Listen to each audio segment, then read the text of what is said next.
A gente, na verdade, teve uma decisão ontem, não foi ontem, esse tema já vem sendo discutido desde dezembro do ano passado, e a decisão da CVM no caso do fundo Maxi Renda, que é o fundo MXRF, que impacta, né, principalmente o assunto de distribuição de rendimentos. Né?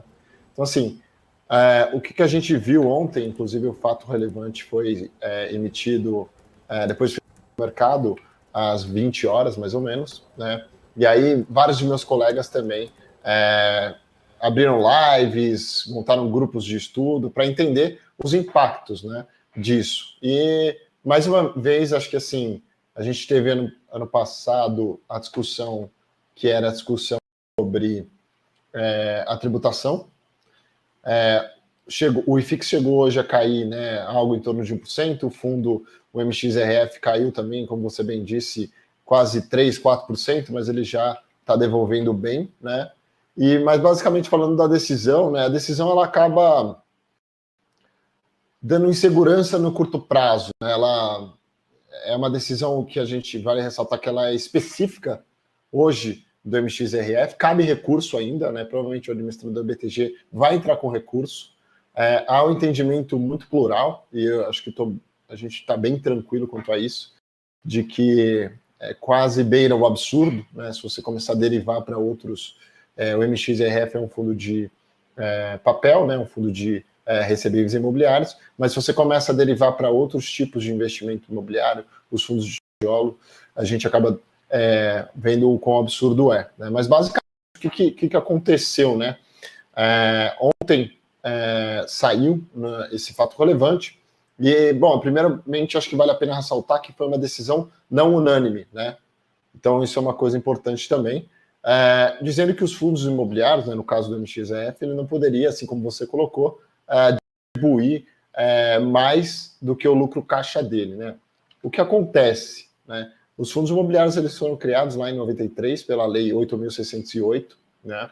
E essa lei ela tem um dispositivo que determina a distribuição, né? E aí o que ele chama, que é realmente o tema da discussão, e essa não é uma discussão nova, uma discussão antiga, que ela determina que os fundos imobiliários devem distribuir 95% no mínimo, né, do seu lucro caixa semestralmente. E aí entra esse conceito de lucro caixa, né? O lucro caixa, se você olhar na literatura brasileira de contabilidade,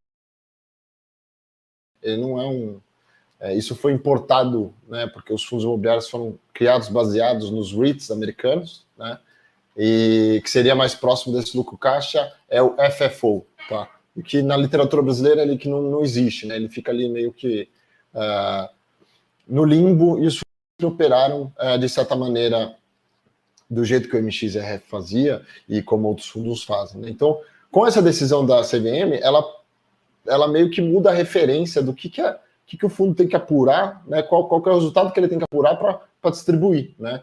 Então, basicamente, ela entende agora, né, no caso do MXRF, e qual que é o impacto do MXRF. O MXRF, para quem não sabe, é o fundo que tem maior número de cotistas na indústria. Né? A gente está falando ali uma indústria de 1,5 milhão, 33% da indústria, em teoria, aí, fazendo essa conta, tem esse fundo, né, vamos dizer assim. Então, são 500 mil cotistas, né, 500 mil de cotistas. Então, é relevante, acaba sendo relevante. Então, a CVM, nessa decisão, entende que agora o fundo, para apurar seu lucro, para pagar o rendimento, esse valor não pode ser superior ao lucro contábil, né? Antes a referência, então, seria o lucro caixa, né? E quando ele passa a distribuir um valor maior do lucro contábil dele, ele até pode fazer, mas ele tem que tratar como uma amortização. E aí, obviamente, isso evidentemente vai impactar a maneira como os fundos imobiliários distribuem seus resultados, e ela também cria precedentes, né? Que é o que a gente está vendo hoje. Eu acho que foi criado assim um mal-estar desnecessário. A gente ainda está falando de um fundo, mas é o maior fundo da indústria, como eu coloquei, ainda cabe recurso, e quando a gente começa a derivar isso para outros fundos, acaba ficando um pouco na matemática que a gente chama do absurdo, né? Mas é mais ou menos isso que acontece. Então, assim, isso a gente viu, impactou, o resultado do IFIX ele já está devolvendo um pouco, né? Isso também viabiliza outras teses, por exemplo, de investimento imobiliário, né? E assim, a grosso modo, para o ouvinte entender, né? A gente derivando isso, né? Obviamente, o XRF não é um fundo de tijolo, mas eu até peguei um exemplo que um colega meu, o Rodrigo Medeiros, deu ontem numa live dele, que foi o exemplo de um fundo de tijolos, né? Então, você tem lá um fundo de tijolo que tem prédios, enfim, comerciais, etc. E ele apura essa receita com base nos aluguéis, né? Então, ele pega, vamos supor assim, um exemplo simples. Ele tem uma receita de 1.200.000 no ano de aluguéis.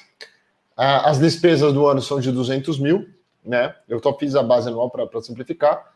O lucro caixa dele seria 1.200.000 menos 200 mil, ele teria 1 milhão de reais. E aí ele deveria, no mínimo, por lei, né, distribuir 95% desse lucro, que esse, vamos dizer assim, é o lucro caixa lá, o FFO dele, né?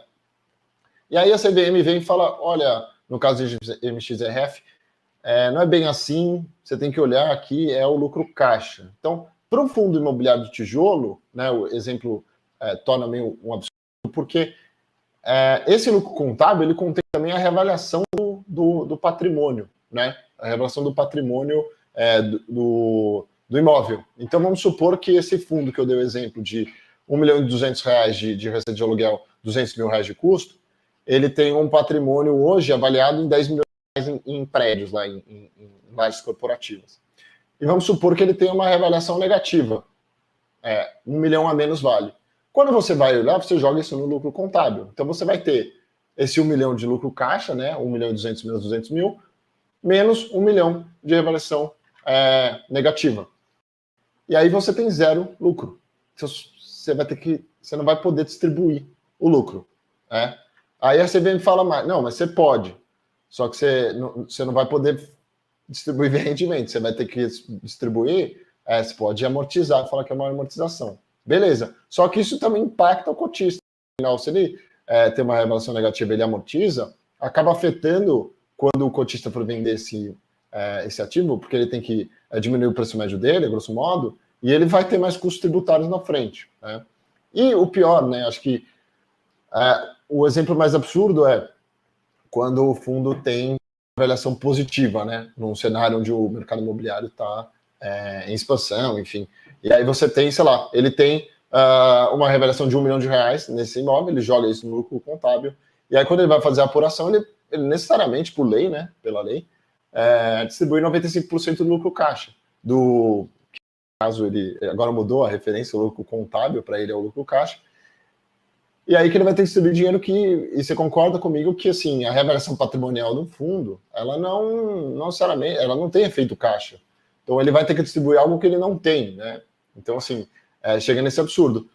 Então, assim, por essas e outras, né, a gente, enfim, chega à conclusão de que foi algo um pouco exagerado, foi uma decisão que meio que inviabiliza, né? Pensando, imagina você ter um imóvel mesmo na física, enfim, e você aluga, né? E tem uma reavaliação, e essa reavaliação é negativa, e o inquilino vai reter, você não pode receber o aluguel, né? É quase mais ou menos a coisa, assim.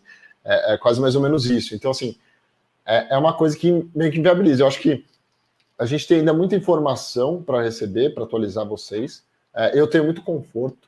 Acho que hoje foi, em algum momento, já está devolvendo um dia de oportunidade, né? Infelizmente. Mas eu acho que a CVM errou um pouco a mão, né? E acho que as pessoas da CVM são competentes, elas nunca iriam querer afetar o mercado, infelizmente afetaram, e eu acho que elas vão provavelmente colegiadamente falar, no colegiado, e trazer uma solução positiva, porque a CVM vai ver o impacto que ela vai causar, né? Ela está falando só da MXRF, mas isso pode, obviamente, criar um precedente, e aí cria uma segurança de curto prazo. Eu não acho que isso deve prosperar para todos os fundos, principalmente tijolo. Por exemplo, se você também olhar fundos de fundos, isso daí vai provavelmente liquida fundos de fundos, porque fundos de fundos têm prejuízo também acumulados e tal. Então, isso acaba com uma indústria, né?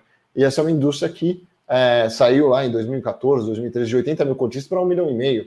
E hoje, a maior parte dos cotistas de fundos imobiliários são pessoas que estão planejando aposentar, uma renda passiva, e querem receber os rendimentos. Então, você acaba anulando, né? Então, eu acho que a CVM, como tem pessoas muito capacitadas lá vai rever isso, vai ter que explicar, e provavelmente isso não vai prosperar. Eu acho que não criou, infelizmente, essa insegurança de curto prazo, algo que beirou absurdo se a gente começar a derivar.